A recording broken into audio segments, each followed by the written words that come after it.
Calculator ছাড়া বর্গমূল নির্ণয় কীভাবে করব চলেন শেখা যাক। উদাহরণ হিসেবে আমরা 5625 নিছি। তো বর্গমূল নির্ণয়ের জন্য প্রথমে আমরা ওই সংখ্যাটাকে জোড়ায় জোড়ায় উপরে দাগ টেনে নেব। এখানে আমরা এই দুইটা দাগ টেনে নিয়েছি, 56 উপরে দাগ টানছি একটা, 25 উপরে দাগ টেনে নিয়েছি। এখন এই 56 সমান অথবা কাছাকাছি ছোট পূর্ণবর্গ সংখ্যা আমরা এটা চিন্তা করব। তো 56 সমান অথবা কাছাকাছি ছোট পূর্ণবর্গ সংখ্যা হচ্ছে 49।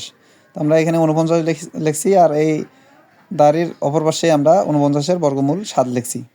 এখন এই 6 থেকে 9 বিয়োগ করলে আমরা পাবো 7, হাতে 1, 4 আর 5, 5 থেকে 5 বাদ দিলে 0 লেখার দরকার নেই।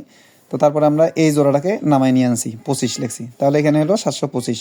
এখন আমরা এই যে 7-এর দ্বিগুণ এই পাশে দাগ টেনে আমরা এখানে 7-এর দ্বিগুণ 14 লিখছি। এই 14 আছে এই 7-এর দ্বিগুণ।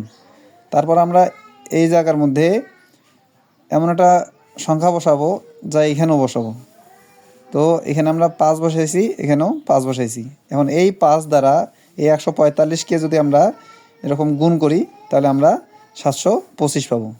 তো এই 725 থেকে 725 বিয়োগ করলে 0 হবে। তো এই যে 5625-এর বর্গমূল আমরা 75 পাইলাম। তো বন্ধুরা, এইভাবে ক্যালকুলেটর ছাড়াই আমরা যে কোনো সংখ্যার বর্গমূল এভাবে নির্ণয় করতে পারি। ধন্যবাদ।